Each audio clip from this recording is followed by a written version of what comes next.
December 24th, 1944, Central Texas. The prairie wind moved slow that night, carrying the smell of mesquite smoke and roasting beef across the dark fields. Floodlights glowed faintly over a barbed wire gate marked U.S. Army, prisoner of war camp. Beyond it, a line of trucks idled, their engines ticking in the cold. Inside, German prisoners, most of them former Afrika Korps men captured in Tunisia, stood in silence, their breath rising in thin clouds. From across the fence came laughter.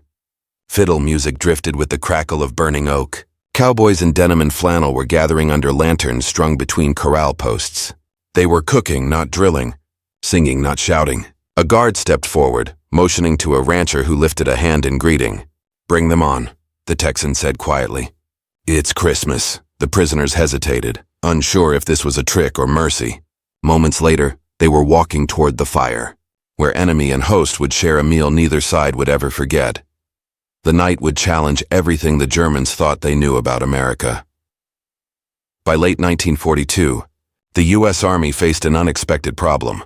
What to do with tens of thousands of enemy prisoners suddenly in its hands? The North African campaign had ended with the surrender of German and Italian forces at Tunis and Bizerte. Within weeks, Allied ships were loaded not only with men and munitions but with prisoners.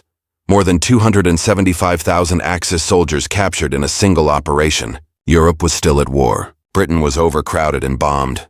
The United States, far from the front lines, offered both safety and space. The War Department began constructing a vast network of prisoner-of-war camps across the country, under the command of the Army Service Forces. Texas, with its open plains, mild winters, and existing Army installations, quickly became the ideal hub. Rail lines from Gulf ports fanned inland to sprawling tracts of federal and state land.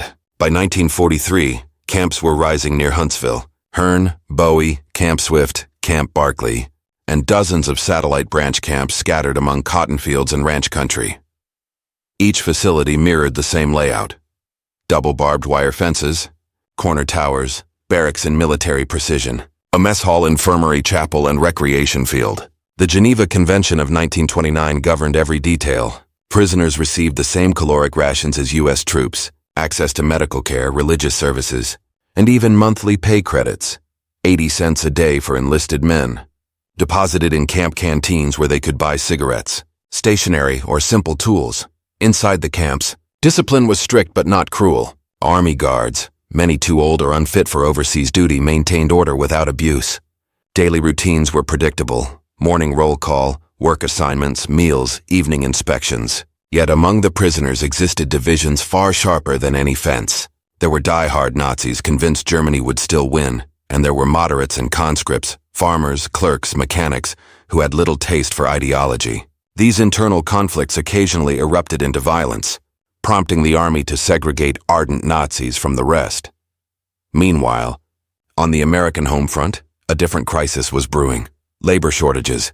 With millions of men overseas, farms and factories across the South and Midwest struggled to harvest crops and maintain output. The War Manpower Commission and the Army Service Forces reached a solution: employ the POWs under the Geneva Convention's labor provisions. Prisoners could work on non-military projects, primarily agriculture, timber, and infrastructure, while being compensated at the same rate as civilian laborers, their wages credited to the U.S. Treasury.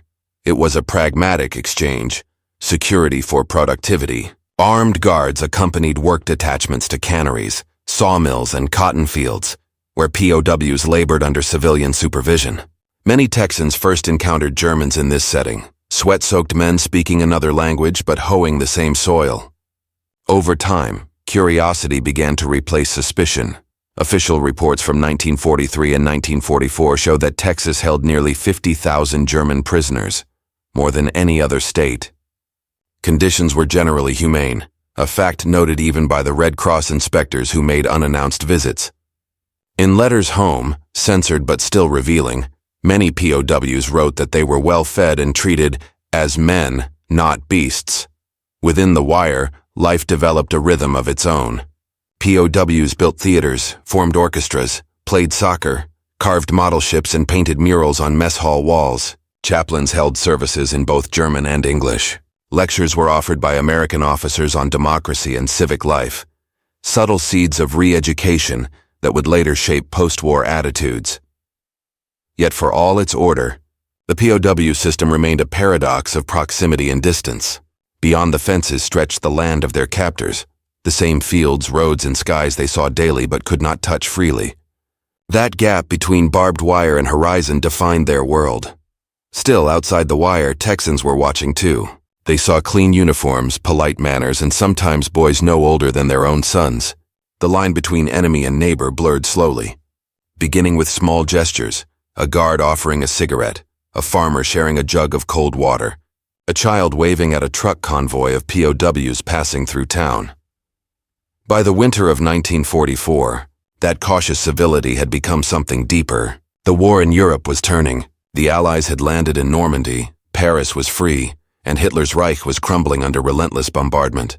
Most prisoners in Texas now knew they would not return as victors. They followed radio news in silence, reading maps pinned on barrack walls, their thoughts half a world away. For many, December approached not as a season of celebration, but of reckoning. Christmas, once a symbol of home, faith, and family, arrived under foreign skies and behind fences. Yet in the warmth of Texas ranch country, something unexpected was about to happen. The next section will step beyond the wire, into the small towns, ranches and churchyards of Texas, where POWs and civilians would meet not as soldiers, but as human beings. By the winter of 1944, Texas stood at a crossroads of war and peace. While battlefields in Europe raged through the Ardennes, life in small-town Texas moved to the steady rhythm of ranch bells and church choirs. The state had become one of the largest repositories of German prisoners in America. Over 70,000 spread across a patchwork of main camps and branch-work detachments. Yet for the people living around those camps, war felt strangely distant. The headlines told of blood and smoke overseas, but their daily struggle was cotton to be picked, cattle to be fed, and canning lines to keep running. Every community contributed to the war effort. Canning plants ran double shifts to feed troops. Ranchers shipped beef north to army bases. Families rationed sugar and gasoline, patched tires, and collected scrap metal. But the one thing they could not produce fast enough was labor. Sons and husbands were overseas. The remaining men worked sunup to sundown. So when the War Manpower Commission allowed the use of German POWs under guard, Texans accepted, cautiously at first, then with surprising ease. At dawn, Army trucks rolled out from camps like Camp Hearn, Camp Barkley, Camp Bowie, and Camp Fannin, each carrying about 20 prisoners, one MP, and a civilian foreman. Their destinations were miles of farmland and ranch country. The rules were clear: no fraternization, no gifts, no leaving the worksite. But in the rhythm of shared labor, walls began to weaken. POWs worked hard and efficiently. Many had agricultural experience back home. They repaired fences, picked cotton, cut timber, and loaded feed wagons. Texans, used to the blistering heat, soon respected their endurance. Some ranchers, impressed by their manners, brought extra water jugs or sandwiches. They worked like they wanted to prove something, one farmer recalled years later. That small civility went both ways. Prisoners learned English words for tools, plants, and greetings. They nodded to children and petted ranch dogs. They were paid in canteen credits, but many valued something else: being treated as human again. By December, the season of church bells and cold winds returned. Town squares glowed with wartime modesty: hand-cut paper stars instead of tinsel, cardboard Santas instead of neon lights. Wartime rationing limited flour, sugar, and butter, but not generosity. Churches organized charity drives for soldiers' families, and rural communities planned small gatherings to keep spirits alive.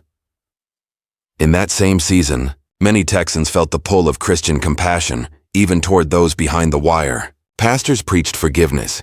Mothers whose sons fought in Europe baked extra bread for the boys who won't be home. Guards who once refused to let POWs near town began relaxing rules on Christmas week, allowing supervised work crews to attend farm dinners or church services nearby. One report from Camp Mexia described a Sunday where German POWs, under escort, attended a Christmas service at a Baptist church. They sat in the last rows, singing Silent Night in their own language as the congregation joined in English. When the service ended, the pastor shook their hands, a gesture so simple, yet so foreign to men trained to expect contempt. Elsewhere, in counties around Hearn and Bastrop, Ranch families invited small groups of prisoners to share Christmas meals under guard. It wasn't policy, it was personal. A few pounds of beef, some potatoes, homemade pies. Nothing lavish, but everything meaningful. To the ranchers, it was charity. To the prisoners, it was an unthinkable grace. Even the landscape played a role. Texas in winter carried a quiet solemnity. Bare mesquite trees, red clay dust, the scent of hickory smoke and slow-roasted meat. Cowboys in denim coats and sweat-darkened hats built open-fire pits for holiday gatherings. Music came from a fiddle or a porch radio tuned to Grand Ole Opry. These were not grand parties, but community moments, warmth in a cold, uncertain world. When POWs began to appear at such events, always under watchful eyes, the sight drew stares at first, yet soon laughter mixed with curiosity. Someone would pass a plate of ribs. A German might reply, "Danke." Barriers of language melted faster than snow on mesquite coals. These were still enemies, but also men far from home. For many Texans, that was enough to extend a small kindness. And for the Germans, those moments burned into memory, contrasting sharply with the hatred they had been taught to expect. In diaries later recovered, several POWs described that winter in Texas as the most human part of the war. One wrote, "We came to work in chains, but they treated us as guests. That fragile goodwill would soon take on flesh and fire, quite literally, at a Christmas barbecue." Hosted by a group of cowboys who decided that even enemies deserved a warm meal on Christmas Eve. The human angle, shared bread. Shared humanity. Every war produces images of division, uniforms, flags, fences. But the story of the Texas POW camps quietly defied that order. Within their wire boundaries, the Germans were numbers on a roster. Outside, they were laborers helping keep ranches alive. Somewhere between those worlds, humanity slipped through the cracks. Many German prisoners were farm boys from Bavaria, Swabia, or the Rhineland, men who had never seen the Atlantic until they crossed it in defeat. They came from villages with church steeples, not ideology. They expected punishment, perhaps hunger and humiliation. Instead, they found order, food, and, most confounding of all, respect. A Texas farmer would hand them tools and say, "Let's get it done." A rancher's wife might bring biscuits in a tin pail. Even guarded, even watched, the POWs felt something they hadn't in years. Normalcy. Letters home, later declassified by the U.S. Army, revealed a recurring astonishment. "They are fair," one wrote in late 1944. "They treat us as workers, not prisoners." Others described the open skies, the kindness of guards, and the bewildering comfort of seeing American children run freely near barbed wire. Inside the camps, many began to question what they'd been told, that America was decadent and cruel. They saw a contradiction between propaganda and reality, between the image of the enemy and the man offering them coffee after a long day in the sun. Humanity, as it turned out, was contagious. The tactical angle, the logic of kindness to the U.S. Army. Kindness wasn't sentiment, it was strategy. The Geneva Convention's promise of fair treatment wasn't only moral, it was tactical discipline. By demonstrating respect, the War Department aimed to prevent rebellion, protect guards, and encourage cooperation. Texas camps became case studies in this logic. The better prisoners were treated, the smoother operations ran. There were fewer escape attempts, lower rates of sickness, and higher productivity in the fields. Word spread quickly through POW channels. Texas was fair. Colonel Joseph O. Knight, commander at Camp Hearn, recorded in 1944 that discipline improves in proportion to humane practice. Prisoners who felt dignity returned became easier to manage and far less defiant. The system had other advantages. When the Allies captured Americans in Europe, reports of humane treatment of German POWs in the United States often reached the enemy. That reputation became a psychological weapon, softening resistance and boosting the morale of Allied troops who knew their own might be treated decently in return. Even the barbecue invitation that would later define this story, though born from civilian goodwill, fit within this strategic ecosystem.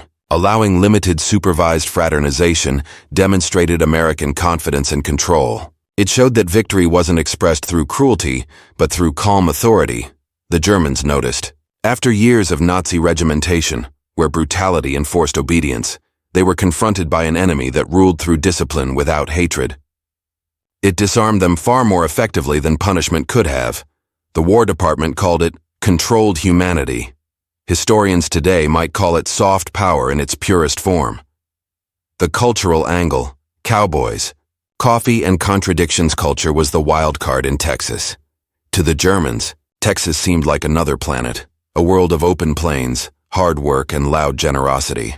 The prisoners had grown up in regimented societies, where order ruled and spontaneity was suspect. Texans, by contrast, lived by instinct and courtesy. At first, misunderstandings abounded. Germans bowed slightly when greeting. Texans tipped their hats. A German POW's precision could clash with a cowboy's casual drawl. Yet shared labor erased formality. They spoke in gestures, a nod for thank you, a thumb toward the sky for good job. Cowboys had their own mythos of fairness, a man's worth judged by his work, not his uniform. If he can rope and ride, he's all right, one rancher told an army liaison. That frontier pragmatism made it easier for locals to see POWs not as ideology, but as individuals. The prisoners, for their part, were fascinated by American life. They watched baseball games, studied road signs, and hummed along to country music leaking from camp radios. Inside barracks, they tried peanut butter for the first time and wrote home about the strange but kind people. Christmas, however, bridged cultures more deeply than any other custom. Both Germans and Texans celebrated it with food, faith, and song. The difference lay in scale, not spirit. Where Germans would have roasted goose and lit candles, Texans smoked beef and hung lanterns. Yet the feeling, the longing for warmth and family, was identical. When a group of ranchers near Camp Barkley proposed sharing their annual Christmas barbecue with POWs working nearby, it seemed impossible. The Army had rules. The locals had faith. Between those two forces, a loophole opened, one wide enough for humanity to walk through.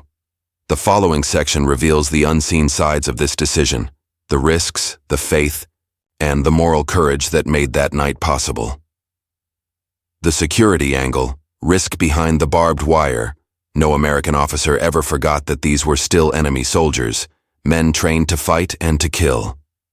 Security remained the backbone of every decision involving POWs. Even acts of compassion had to pass through a maze of protocols. Every prisoner work detail that left a Texas camp required paperwork, rosters, vehicle logs, guard assignments, and return counts. Fraternization was officially prohibited. The standing order from the 8th Service Command was explicit: courtesy without familiarity. Yet by late 1944, enforcement of that rule had grown flexible, not reckless, but human. The Army had learned that repression bred defiance. The more trust given, the more discipline returned. Still, the risk was never forgotten. Each camp had escape boards tracking incidents. A few men did attempt flight, one from Camp Swift, another from Hearn. But the endless plains and friendly locals made success nearly impossible. Most fugitives were caught within days, often by farmers who simply offered them coffee while waiting for the MPs. Was that very environment, firm control blended with small town, civility that allowed something extraordinary like a Christmas barbecue to occur. Guards attended the event armed but relaxed, rifles slung rather than ready. They understood that to show fear or hostility would betray weakness. True authority was quiet.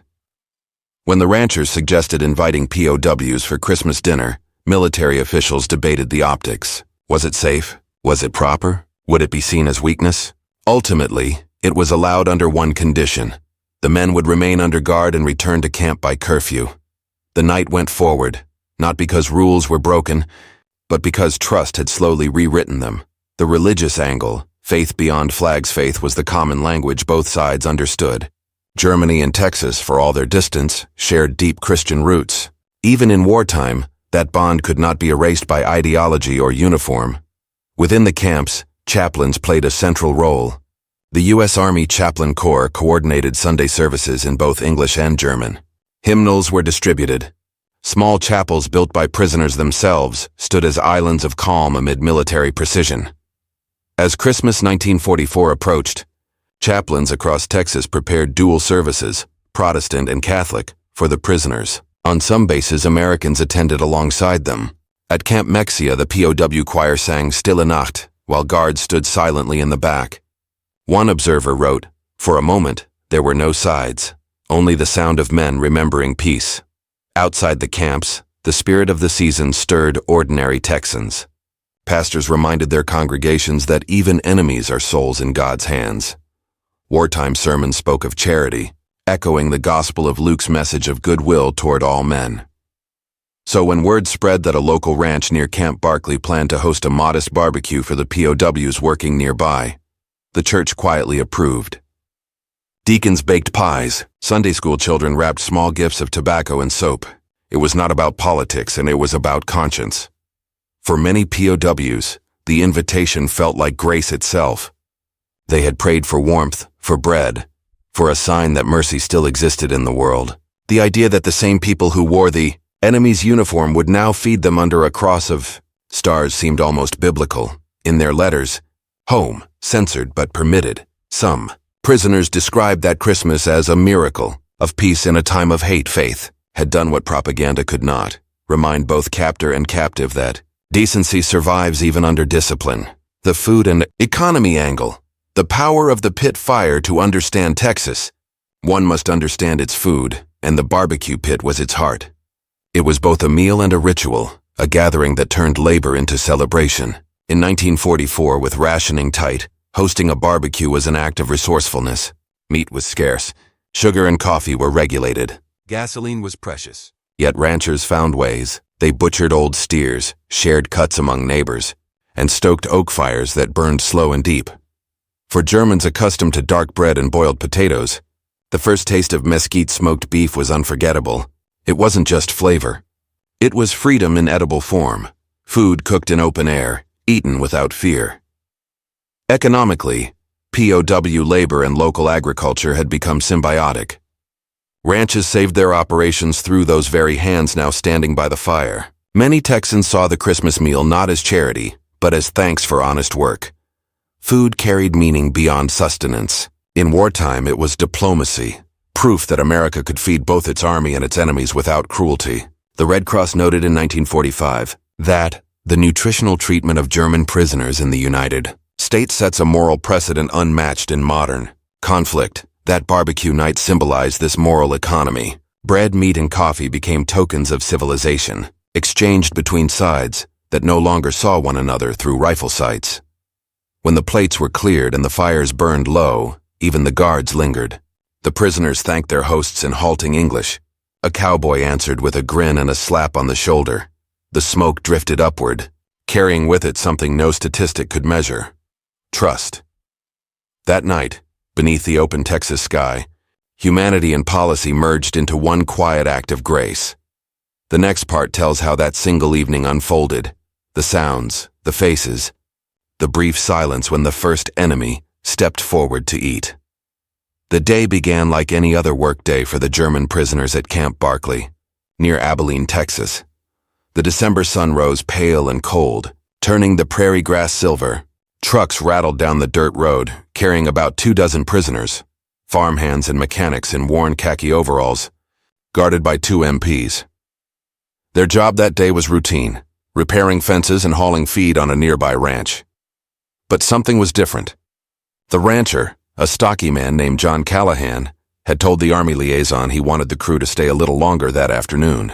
He and a few neighbors were planning a small Christmas Eve meal for the workers who had helped them all season. Just a bit of barbecue. Sir, nothing fancy. After much paperwork and a few skeptical officers, permission was granted under strict conditions. No alcohol, no unsupervised mingling, and everyone back by curfew. By late afternoon, as the sun dipped behind the low hills, the smell of hickory smoke rolled across the field. Ranch hands stacked split logs beside a dugout pit lined with glowing coals. A radio on the porch played softly. "I'll be home for Christmas," crackling through static. The Germans paused in their work, uncertain. They were used to being watched, not welcomed. One MP motioned for them to follow. Slowly, they walked toward the long wooden tables laid with tin plates, cornbread, and a pot of beans simmering on the fire. The ranchers stood waiting, hats in hand, eyes steady but kind. No one spoke at first. Then one of the ranchers, perhaps Callahan himself, nodded to the guard and said, "It's Christmas, boys. Let's eat." It was a moment of hesitation and grace. The Germans looked at each other, unsure whether to move. The MP gave a quiet nod. Within minutes, men who had faced each other through barbed wire now stood shoulder to shoulder, ladling stew and passing bread. The first bites were cautious. The prisoners tasted slow-cooked beef. Rich, smoky, nothing like the boiled rations of camp kitchens. One of them, a young Bavarian named Kurt Müller, smiled faintly and said in accented English, "Better than the Feldkuche." Laughter rippled down the line. Half nervous, half genuine. As plates were refilled, conversation began, halting, clumsy, but warm. Some prisoners knew bits of English from before the war. Some ranchers had German ancestors and remembered fragments of the language. They traded words like danke and howdy. The MP guards stood close, but even they relaxed, rifles resting against fence posts. A rancher's wife brought coffee in enamel mugs. Another placed a small cross on the table. "Let's bless the meal," she said. Heads bowed, Texan, German, soldier, and prisoner alike. A brief silence fell, broken only by the wind and the crackle of the pit fire. As the night deepened, the awkwardness faded. One of the ranch boys pulled out a fiddle and began to play. The tune, "Silent Night." The Germans recognized it instantly.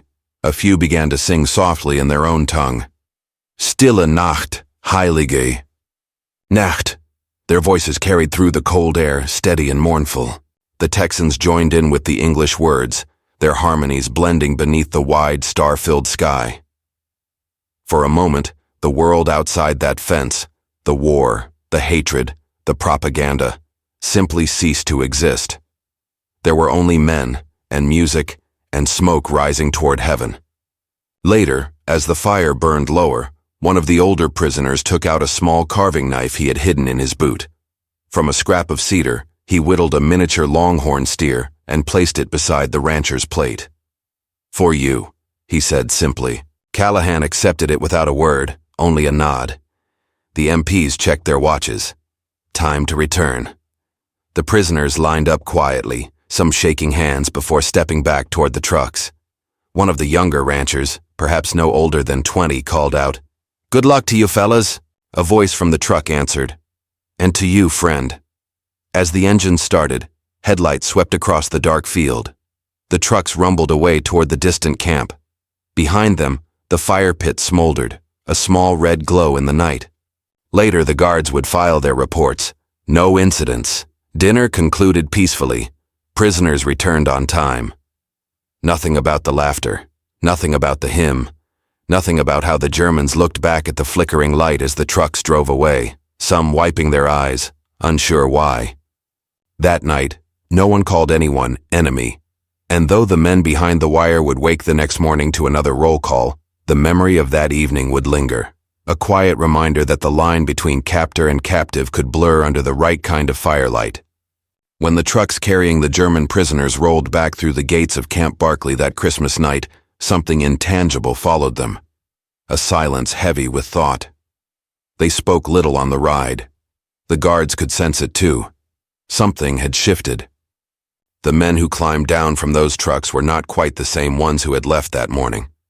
Inside the camp, floodlights buzzed overhead, throwing long shadows over the frozen ground.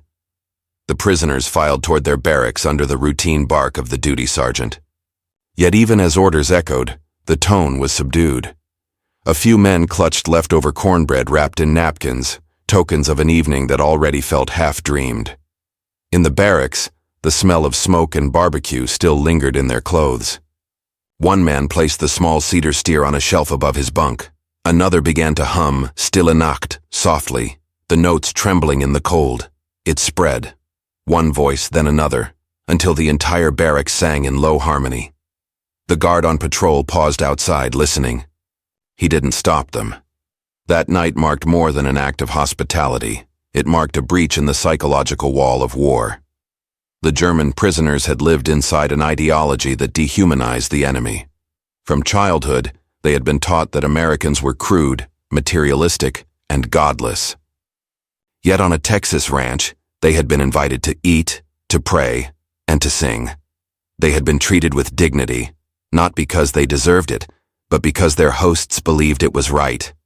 Many of the POWs would later recall that Christmas as the moment they began to understand what democracy meant, not as a political structure, but as a moral instinct. It wasn't power or wealth or propaganda that impressed them. It was the quiet confidence of a people so secure in victory that they could afford compassion. For the guards and ranchers, too, that night left an imprint. They had faced their own doubts, sons and brothers still fighting overseas, friends lost in Europe and the Pacific. Some felt guilt for offering kindness to the enemy, but as one MP later wrote in his diary, it felt right. Maybe this is how wars end, one meal at a time. The next days passed without incident, yet conversation buzzed quietly around the camp. The commanding officer received a report from the Red Cross noting unusually high morale among work details. Productivity rose, disciplinary complaints dropped. When another rancher requested a similar gathering for New Year's, permission was cautiously granted. Word of these events spread beyond Texas. Letters from prisoners described American fairness, hospitality, and abundance. Red Cross inspectors carried these impressions to Europe, and eventually, through family letters and captured documents, back into Germany itself. Historians later traced this subtle current of goodwill as one of the early seeds of post-war reconciliation. For some prisoners, the connection went even deeper. When the war ended months later and they were repatriated, several wrote back to their Texas hosts. A few sent photographs of their families or small hand-carved gifts. Others, returning to bombed-out towns in a defeated Germany, spoke of America not as an enemy, but as a model of dignity. One former POW years later summarized it simply: they won the war without hatred. The barbecue, in its modest scale, represented something larger, the moment when human decency triumphed over ideology. In that circle of firelight, there was no propaganda, no orders, no need for victory speeches. There was only food, music, and shared humanity. The Army never publicized the story. It remained buried in reports, mentioned only as Christmas morale activity, uneventful. But for those who had stood under that Texas sky, it was anything but uneventful. When Germany finally surrendered in May 1945, the camps buzzed with uncertain relief. The prisoners gathered around camp loudspeakers to hear the news. Hitler dead, Berlin fallen, the Reich dissolved. Some wept quietly. Others stared at the horizon, where the Texas sun was rising. In the months that followed, many of these men would be shipped first to England or France for temporary labor before returning to Germany. They left Texas with duffel bags of government-issue clothing, a few letters and memories they could not quite explain to anyone back home. But wherever they went, Bremen, Stuttgart, Munich, they carried that Christmas night with them. The smell of mesquite, the taste of smoked beef, the sound of Silent Night sung in two languages under the same stars. Those memories would surface decades later in interviews and memoirs, each man describing the same paradox. How kindness from an enemy did what no bullet could. It disarmed the heart. And in Texas, some of those who had once shared that fire never forgot either. Old ranchers kept the cedar carvings, the faded photographs, the letters written in careful German script. Every December, when smoke rose again from backyard pits, they remembered the night when, for a few hours, war had stopped just long enough for men to be human. When dawn broke on Christmas morning 1944, Camp Barkley stirred awake to a strange calm. The guards noted it in their logbooks. No incidents, no complaints, no disciplinary notes. The men rose on time, swept their barracks, and lined up for roll call in silence. But among them was a quiet glow, a mood unlike any other morning that winter. That single evening of shared food and song had rippled far beyond its fence line. Inside the camp, morale rose in measurable ways. Fights between factions, once frequent between Nazi loyalists and moderates, fell sharply.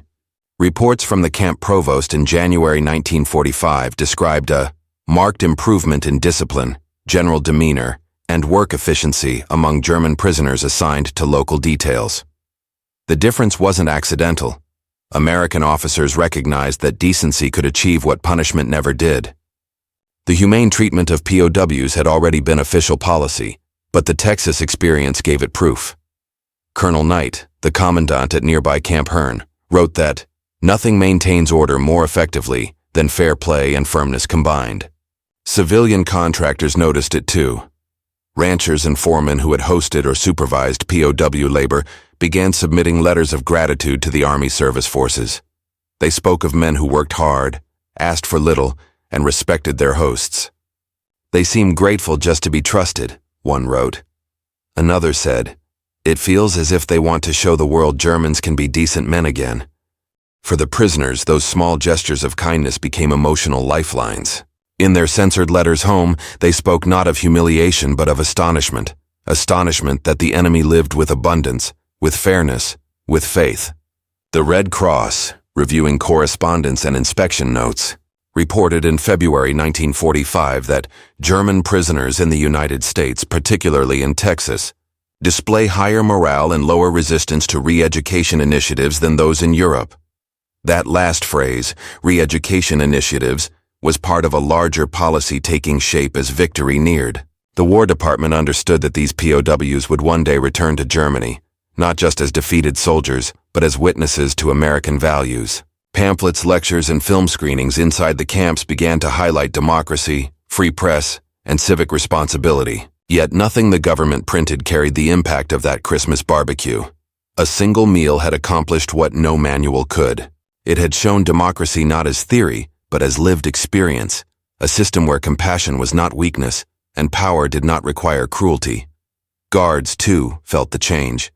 Many of them had enlisted expecting resentment or even violence from prisoners. What they encountered instead were men who respected authority precisely because it was fair. One MP later recalled, "They obeyed faster when you said please." The story of the barbecue spread by word of mouth through other camps, Huntsville, Mexia, Camp Swift. Some officers worried that fraternization might go too far, but others quietly allowed it to continue under supervision. The logic was simple. Morale bred order.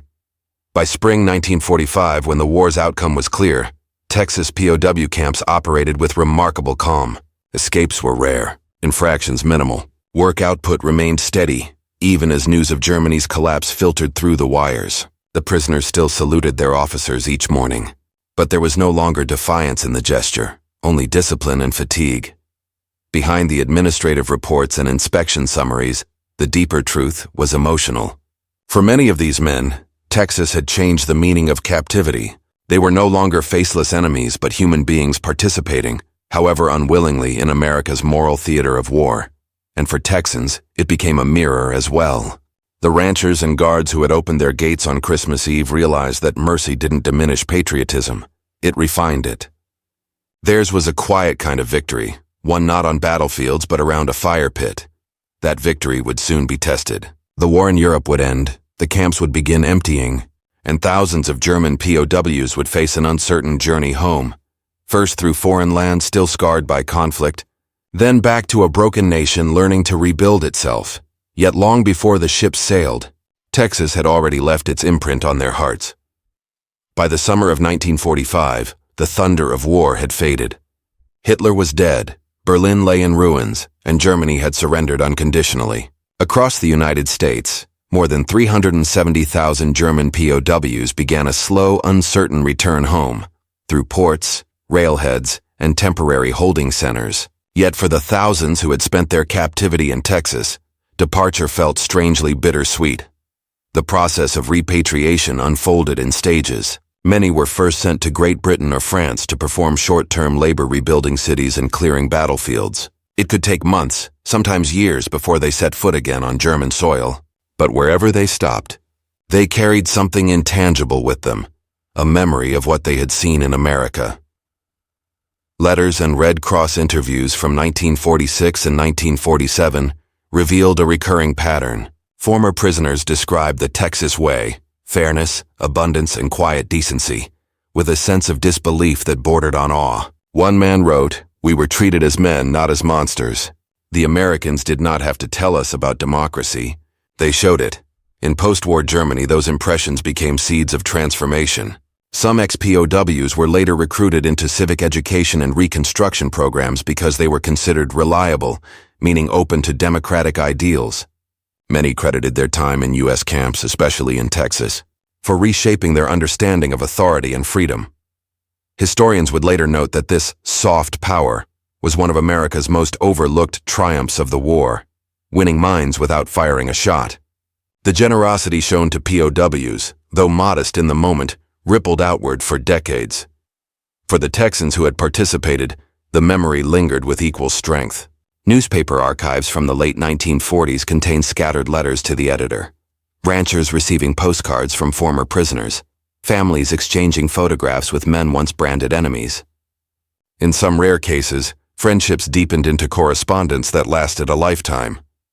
One such example was Ernst Keller, a German mechanic from Württemberg, who spent 1944-45 working near Camp Swift.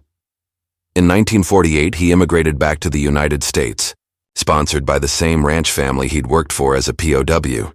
He became a farmhand, later a foreman, and raised 2 sons in Texas. His oldest son would serve in the U.S. Army during the Korean War. Stories like Keller's were not isolated. Dozens of former prisoners eventually returned to Texas after the war, as immigrants, not captives. They blended quietly into American life, working in mills, on ranches, and in factories.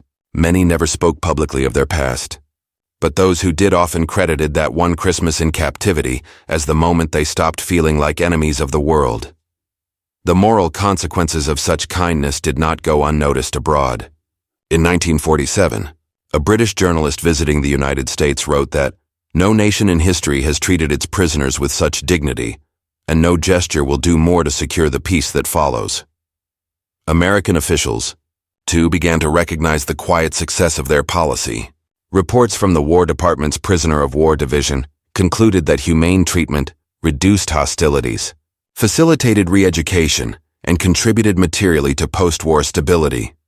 The lesson extended beyond policy. It entered the realm of memory and myth, the idea that true victory lies not only in defeating the enemy's armies, but in redeeming the enemy's humanity. The Texas POW experience became, in retrospect, an embodiment of that ideal.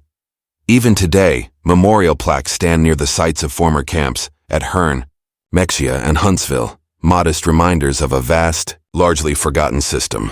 Visitors walking through quiet fields see only faint traces of the fences that once held thousands. But in the stories passed down, the fences no longer divide, they connect. The men who once looked across those wires saw 2 worlds. One, a defeated empire of violence and pride. The other, a place of hard work, faith, and fairness. Between them stood a barbecue pit, glowing in the Texas night, a symbol of how nations rise not only through strength, but through mercy. And for those who once tasted that mercy, its warmth never faded. History often remembers wars through battles, through bloodlines drawn on maps and numbers carved into memorials. Yet sometimes the most enduring victories happen far from the front. They happen quietly, around a table, under a winter sky filled with smoke and stars. The Texas Christmas barbecue of 1944 was not a grand event. No medals were given, no speeches recorded. It existed for most as a brief flicker between tragedy and triumph, a night when decency overruled doctrine. But in that flicker lay a truth greater than strategy, that even in war humanity can choose to remain human.